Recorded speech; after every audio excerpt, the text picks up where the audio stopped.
ბოსნია-ჰერცეგოვინაში ძლიერი თოვლისა და ქარის შედეგად 10,000-ობით ადამიანი ელექტროენერგიის გარეშე დარჩა. ქარბუქის გამო ტრანსპორტის მოძრაობა შეიზღუდა მეზობელ ხორვატიასა და სერბეთშიც.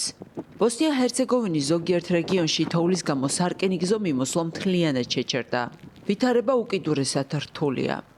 სახელმწიფო ენერგოკომპანიის მიერ გავრცელებული ინფორმაციით, თოვლმა დააზიანა ელექტროენერგიის გადამცემი ხაზები. უამინდობის გამო ვერ ხერხდება შესაბამისი სამუშაოების ჩატარება.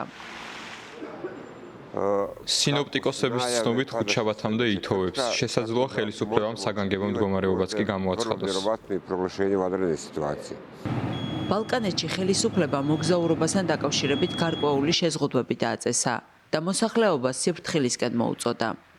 ხორვატიაში საავტომობილო გზების მონაკვეთები ჩაკეტილია. ბოსნიამ, სერბეთმა და ხორვატიამ აკრძალეს დიდი მანქანების მოძრაობა და დააწესეს რეგულაციების სტიქიით დაზიანებულ გზებზე.